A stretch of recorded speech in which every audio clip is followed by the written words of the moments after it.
Bonjour tout le monde, c'est Aonin Star Talk, votre show artistique sur Twitch où nous débattons avec des artistes sur diverses thématiques de leur art. Dernier volet de notre vlog X interview à la Japan Touch Haru. On termine en beauté avec Angel, Cœur de Pierre et PM. Pour nous soutenir, abonnez-vous, cliquez sur la petite cloche et pour nous suivre, recherchez @ArtTalkShow sur les réseaux. Les informations sont toutes en description. Oh, et restez jusqu'à la fin, on vous annonce une petite surprise.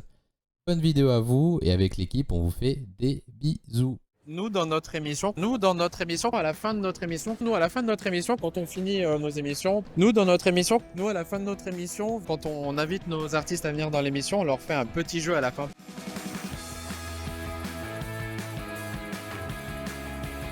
Nous, quand on commence et qu'on invite notre artiste, on lui demande de se présenter, mais d'une façon un peu particulière.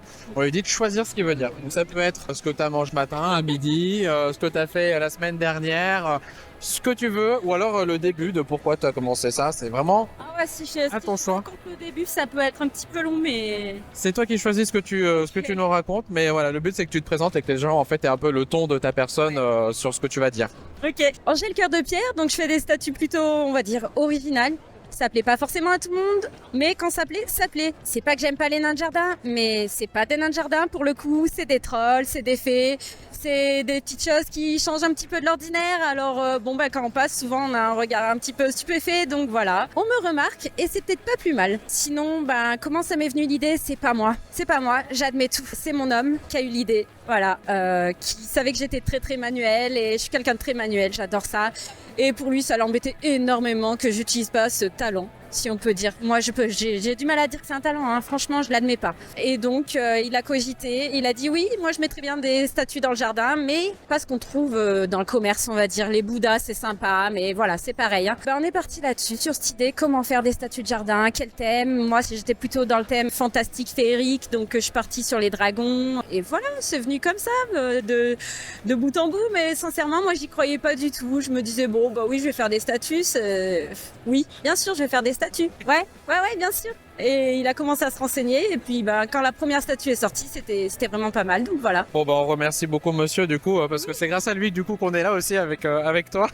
On va commencer par quelque chose de très simple. Est-ce que tu as l'habitude des conventions, de te préparer? Est-ce que c'est la première? Ça fait déjà beaucoup longtemps. Est-ce que tu retrouves des gens de ta communauté? Souvent, quand tu vas sur les conventions, voilà, surtout toi et les conventions, comment ça fonctionne? Alors, les conventions, j'ai pas forcément commencé par des Japan. C'était plus des médiévales au début. On va dire que j'avais même du mal à trouver ma place, savoir quelle foire me correspondait. Donc quand j'ai commencé les médiévales, c'était top. On m'a dit oui, avec leurs grands yeux, tes statues, là ça fait un peu kawaii, ça irait bien dans les Japan. Franchement, j'y croyais pas. Et puis j'ai tenté, ça l'a super bien fait. Après, depuis combien de temps j'ai commencé les Japan, je saurais pas dire. Ça fait 10 ans que j'ai commencé l'activité, donc ça fait un petit moment que je fais des Japan quand même. Des geeks, des Japan, essentiellement Lyon. Après sinon, d'autres choses comme les Hero Festival ou trucs comme ça. Voilà. Est-ce que c'est ton métier? Est-ce que tu as envie? Est-ce que c'est juste une passion à côté de ton métier? Quel objectif un petit peu d'avenir avec ça tu as d'ici? Alors ça peut être très court, hein, d'ici 2 ans comme d'ici 10 ans encore peut-être. L'objectif, franchement, ça dépend des ventes. Donc ça peut être très court comme ça peut durer encore très longtemps. Donc j'espère encore vendre très longtemps. Oui, c'est un métier parce qu'en fait, pas le choix, ça me prend énormément de temps. C'est une passion aussi, bien sûr, qui est devenue mon métier. Bien sûr, des fois, j'en ai marre de poncer mes statues. Ça devient un peu...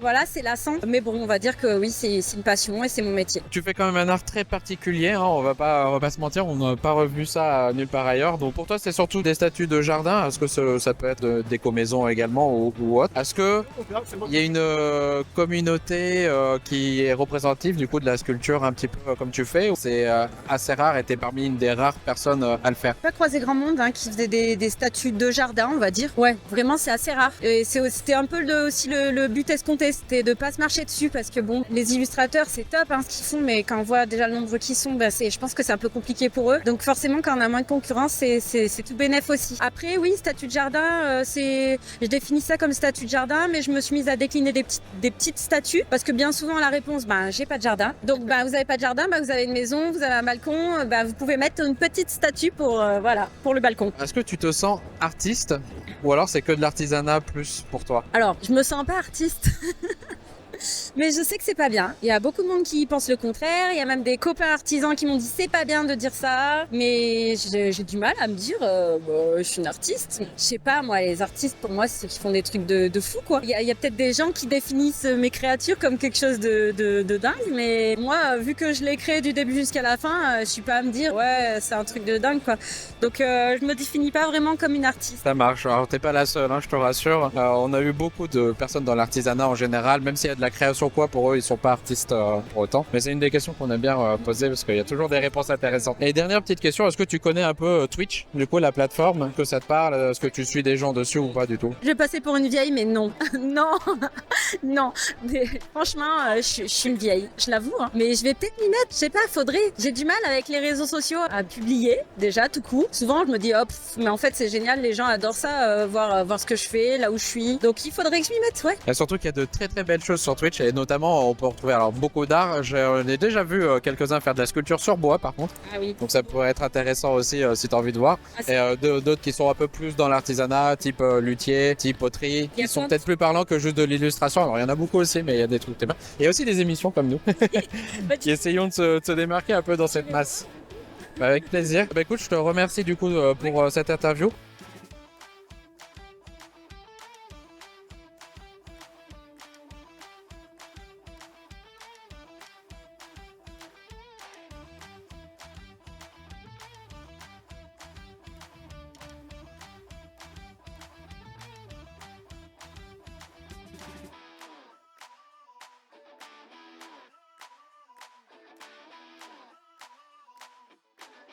Nous, dans notre émission, quand on la termine, on finit par un petit jeu parce que ça dure toujours 2h30. Alors, on essaye de faire un jeu très simple hein, pour relâcher un peu. Du coup, on a prévu un mini format là de jeu. Est-ce que tu veux le faire? Ah ben, vas-y. Alors, tu connais le Burger Quiz de Alain Chabat? Wow. Ouais. Dedans, ils ont fait un jeu où c'est l'un, l'autre ou les deux. Ok. Il faut choisir l'un ou l'autre. Ok. Nous, le thème qu'on a choisi, c'est Mbappé, joueur de football, un canapé ou les deux. Voilà, donc il faudra juste que tu me donnes une des trois réponses à chaque fois. Coûte une fortune. Bah, les deux. Oui, bah oui, Mbappé est très cher pour... Ça fait bien plus cher que le canapé. Oui, mais il y a des canapés qui peuvent coûter des fortunes. Hein. Il y a sûrement des canapés qui coûtent plus cher que le... On dormirait bien avec. Ah, le canapé. Ouais, après Mbappé, bon, il y en a peut-être qui ont envie, mais... Et chiant à nettoyer. On va dire le canapé s'il est en tissu. Ouais. Je suis pas allé te vérifier pour Mbappé. N'aime pas être taché. Je sais pas, je le connais pas. Peut-être qu'il aime pas être taché aussi, Mbappé. Hein. Les deux, on va dire. Ouais, moi j'ai mis les deux aussi. Hein. Je pense que personne n'aime être taché, donc je me suis dit, bon, le canapé, bah c'est chiant un canapé taché. Et est utilisé par tout le monde. Ah, les deux. Ah ouais, bah, je comprends l'idée. Moi j'avais mis qu'un canapé, mais c'est vrai qu'il peut passer d'un club à l'autre, donc ouais. Et enfin, rend heureux. Bah, le canapé. Bah, il y a des très fans de foot qui, dès qu'ils voient Mbappé, sont heureux, donc... Nous on a mis les deux, mais j'accepte aussi le canapé. Et bah écoute, c'est tout bon pour nous. Je te remercie. Super.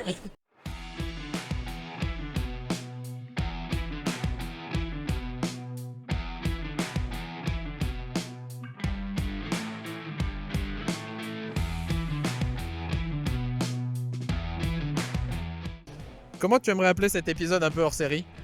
Art Talk se balade, il faut qu'on l'appelle comme ça. Juste ça, il y a pas un autre nom? C'est quoi, Art Walk? C'est quand même mieux, hein. Ouais, c'est quand même mieux, on va pas se mentir. Appelons-le Art Talk. Et j'ai une dernière question pour toi. Quelle est la meilleure émission sur Twitch? Bah, c'est Art Talk. C'est ça, merci. De rien, tout bon.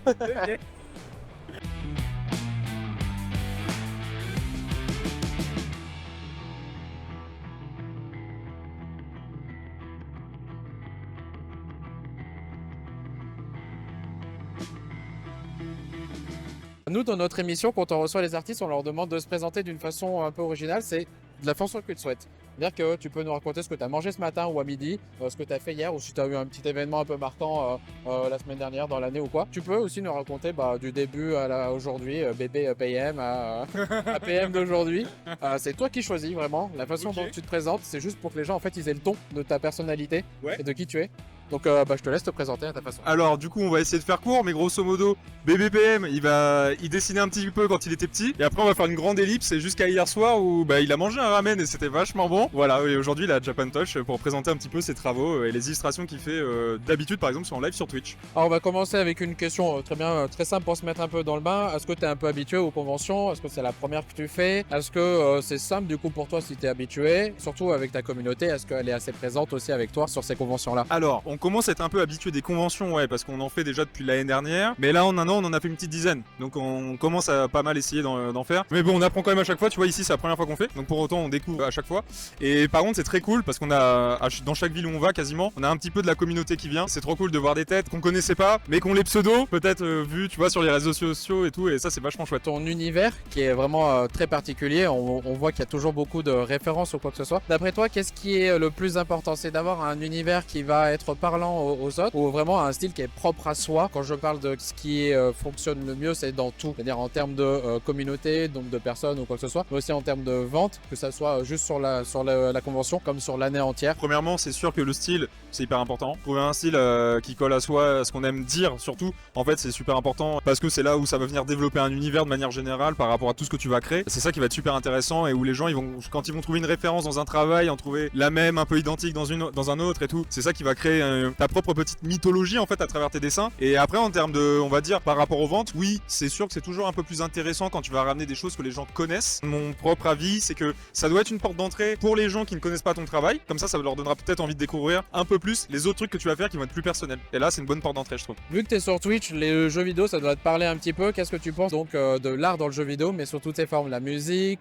des concepts artistes, les illustrations, scénarios aussi par les écrivains ou romanciers qui vont travailler derrière. Bah que du bien. Après évidemment ça dépend des jeux, tu peux passer du tout au tout. Mais on va dire, moi je suis pas un gros gamer, mais on va dire les derniers jeux auxquels j'ai joué là c'était Cyberpunk, patché, full patché, et Hogwarts. Et alors pour le coup Cyberpunk je me suis régalé, la bande son régale, scénario, masterclass. Et pour Hogwarts, un peu déçu par rapport au jeu en lui-même, enfin le gameplay de manière générale. Par contre sinon ouais, en termes de graphisme, d'ambiance sonore, de la trame scénaristique ou tout, à chaque fois c'est toujours hyper intéressant. Ça vient vachement moi m'aider dans mon travail, de poser des ambiances. Si je fais un travail dans un univers cyberpunk, c'est très probable que je vais m'écouter la bande son d'animé ou tu vois des choses en référence. Donc ça va t'aider à aller encore plus loin dans ce que tu fais. Ouais. Est-ce que pour toi c'est mieux d'être seul dans son art ou de participer à une œuvre collective? Peut-être les deux. Que toi du coup en général t'es seul ou est-ce que ça t'arrive de faire des feats avec d'autres artistes? Bonne question. Les deux sont hyper intéressants. Faire les choses tout seul, c'est vachement bien pour le respect, la continuité et le fil rouge, ton fil conducteur que tu veux donner dans toutes tes œuvres pour bien maîtriser les choses. D'un autre côté, s'entourer de gens et bosser avec eux, ça peut être une super porte d'entrée justement à des nouvelles collaborations, à multiplier aussi peut-être la visibilité sur tes réseaux sociaux, ce genre de choses. Moi, je pense que ça va être surtout par rapport à ça. Après, c'est compliqué de bosser avec des gens à plusieurs. Ouais. En ce moment, je suis en train d'en faire une sur un projet de NFT avec un copain qui s'appelle Florent. Et pour le coup, ça se passe très bien parce qu'on a bien divisé les tâches.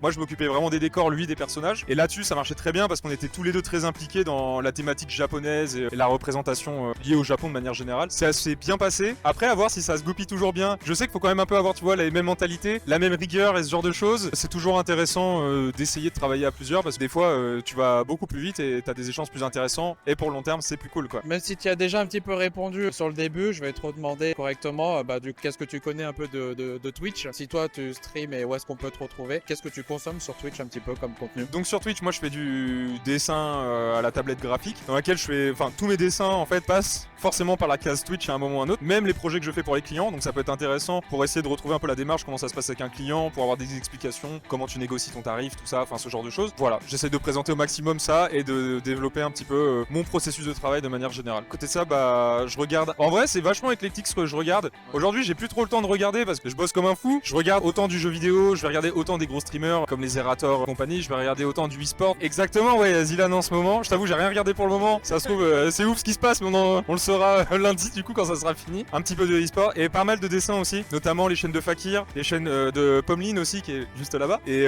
Kevan aussi également, et Laura, Nogisan. Enfin, en fait, il y en a plein de copains qui sont là. Nini Wanted aussi qui est là, qui stream pas, mais du coup, ouais, trop content de les voir à la Japan Touch. Regardez leurs réseaux sociaux aussi, trop bien dans leur taf.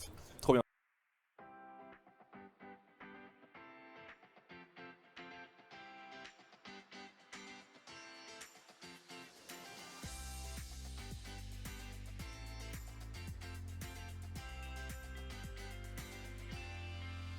Eh ben écoute, c'est tout pour nos questions. Merci, j'espère que ça a été un peu différent de ce que tu as l'habitude d'avoir, que ça a été cool pour toi. Nous, à la fin de notre émission, vu qu'on fait des débats artistiques, ça peut être un peu lourd des fois, on fait un jeu où on vient s'amuser et parler comme ça. On a prévu des mini-jeux là. C'est ok pour... Tu connais le Burger Quiz? Ouais. Ok, on s'est amusé à reprendre un peu le concept du ketchup mayo où il faut faire l'un, l'autre ou les deux. Je vais te donner un thème, il faudra que tu me répondes après à chaque question que je vais te poser par rapport à ce thème si c'est l'un, l'autre ou les deux. Par exemple, là, le thème c'est Mbappé, un canapé ou les deux. Il faudra que tu me dises soit si toi tu penses que c'est Mbappé ou un canapé ou les deux. Et parfois d'où? L'un, l'autre ou les deux? Ah, je sais pas, gros, l'autre. Donc le canapé est d'où? Ouais, Mais pas Mbappé? je sais pas. Bah, je suis pas allé voir non plus. On dormirait bien avec. L'autre, on va rester sur l'autre pour le moment. Le canapé aussi, ouais. Parce que Mbappé, bon, il y en a peut-être qui aimeraient bien dormir avec, mais je sais pas. Et chiant à nettoyer. Peut-être les deux. Eh ben, je suis pas allé vérifier non plus, mais en tout cas, un canapé, c'est chiant à nettoyer. Court très vite. Ah, les deux. Un canapé, ça court vite. Ça dépend combien il a de pieds, donc... C'est... elle a bien répondu, hein. On m'avait pas fait celle-là. Est connu dans le monde. Ah, les deux. Il y a quand même des canapés grosse notoriété. Franchement, on les voit sur les réseaux et ils se la pètent un peu, mais bon. Et dernier se trouve dans mon salon. Les deux. Les deux se sont déjà trouvés dans mon salon. Ah, eh bah... Eh oui, Mbappé aussi. Malheureusement, il est jamais venu chez moi. J'aurais bien aimé. Écoute, c'est tout bon. Merci d'avoir accepté l'interview. J'espère que ça t'a plu.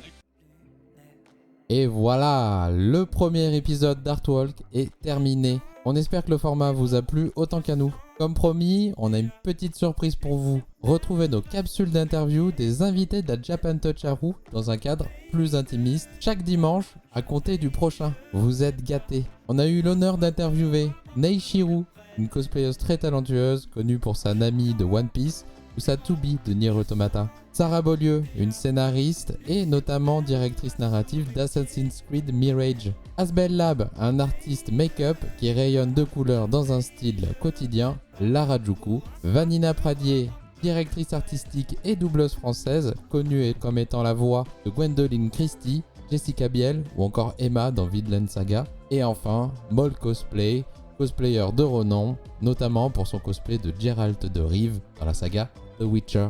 On a hâte de vous montrer ce second format plus particulier et on espère qu'il vous plaira tout autant. On vous fait des bisous et à très vite.